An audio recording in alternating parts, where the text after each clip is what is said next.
Well, that's quite a way to leave an episode. Just got done with episode 8 of Sabikui Bisco, and I don't know, what do you guys think? I don't think this show has given me any sign that they are willing to actually kill off characters. Additionally, I don't know how the hell half the characters survive the stuff they go through, so I don't know if they're actually going to kill off Milo, but man, he's in really bad shape right now. Additionally, kind of cool to see that my prediction of Kurokawa being a mushroom keeper was correct. It seemed like all signs were pointing to that in the previous episode, and yes, sadly, kind of fell right into the trap of what I predicted the whole situation with the whole towns was, that it's all about keeping power through not having a cure, basically. So it's one of those things where it's like, I like predicting things, but at the same time, when it kind of plays in the obvious, I hope that things shift a little bit more going forward, so we get more interesting stuff going into the mix. But yes, we open up the episode with Kurokawa playing cards with one of his minions, and yeah, they're being controlled by some sort of puppet shroom, and apparently once it reaches the brain, they basically just lose all their humanity, so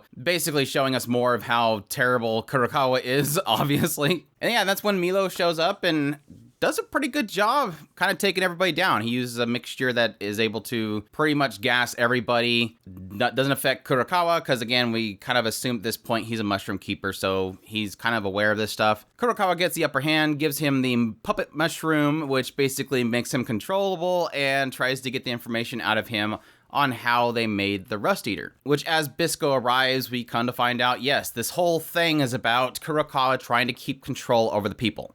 And he reveals that he's a mushroom keeper. He betrayed all of the mushroom keepers. That part I wasn't really expecting, but I guess it makes sense.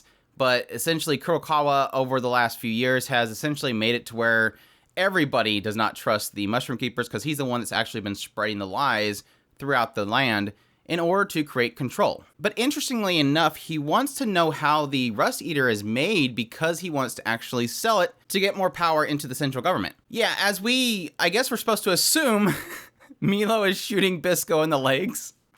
My continued frustration about the lack of animation in this show. Milo apparently is shooting Bisco in the legs, and at some point at the very last shot, this was like, again, I think I know what happened on the screen, but Milo shoots Bisco right towards the forehead, and Bisco grabs the arrow with his teeth and then flings it so fast it goes right through Kurokawa's entire skull, like right through his eye and out the back of his head. Okay. It's fine. That's some neck strength. I guess neck strength would probably be the whole thing there, but dang, right through the head. Which at this point, this is what I was talking about earlier, where I don't really necessarily believe Milo's dead. I think they're faking it out, because look at what Kurokawa's gone through. This dude has been literally crushed into the ceiling. He's had a arrow go through his eye and through the back of his head. He has been shot to death, sliced like crazy by Milo, and he's still alive. I just don't know if any character in the show is going to die. Of course, technically Jabby, being an old man, got shot like crazy, and then he survived, even though he's still slowly dying and gets captured again. But anyway, this is when Jabby gets free, helps them out, they get out there. Jabby stays behind to get captured again, and Milo runs off with Bisco, who's not able to walk, and he's shot like 5 times in the back with rust arrows. So yeah, I don't know. I like I said, it seems like it's faking out that Milo's dying, but like I said, Bisco still technically has a Rust Eater vial on him, even though he technically should be using it on himself. And I don't know what happened to the other one. I know that Paul had it to give it to Jabby, and I didn't see it be passed, so I'm assuming that other one's still with them. So I don't know.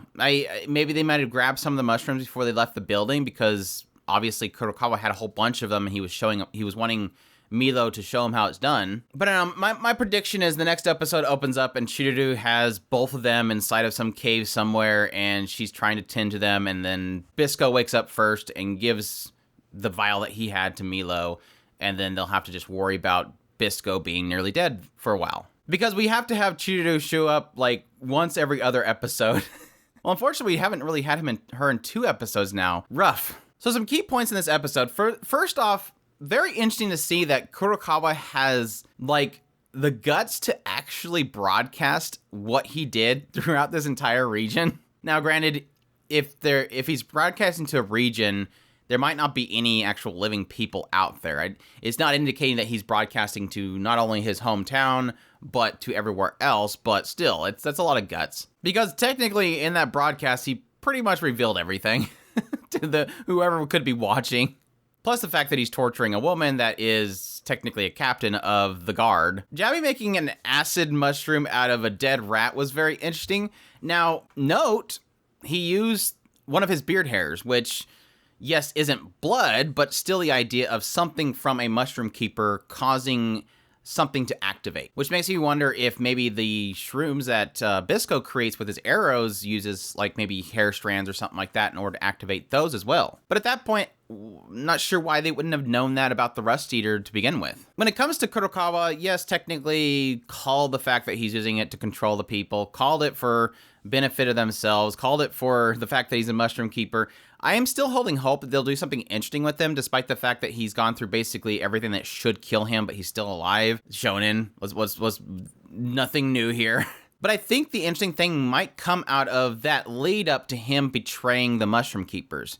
And maybe the perspective of what was done in the past could be something as a cause and effect for other things. The Mushroom Keeper that was told in Pablo's story, those kind of stories I think would be interesting to maybe match up together. It does seem like, based on what he said, I think Jabby indicated that he knew Kurokawa was a Mushroom Keeper, which makes it a little odd that he didn't tell anybody. But anywho, that's pretty much my thoughts on this episode. Hopefully we get Chiruru next episode. Again, I'm assuming that she's probably going to find both Milo and Bisco and bring them to safety, because technically Bisco can't walk and Milo is pretty much on his deathbed. Again, I'm just curious how they're going to get that second vial they obviously need at this point. But who knows? Maybe Milo might die. I don't know.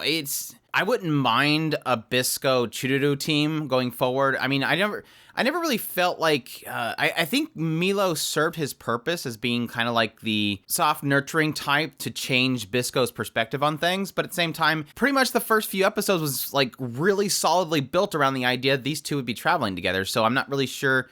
Maybe the writer decided to shift the tone at some point. But again, I don't think Milo's dead. But let me know down in the comments down below. Do you think Milo's dead? If you read the light novel, please don't spoil it. If you know information, please don't spoil it. But yeah, speculate. Let me know what you guys think, dead or not dead.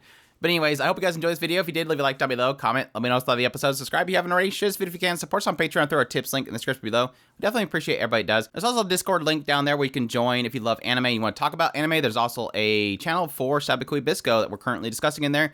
But y'all take care.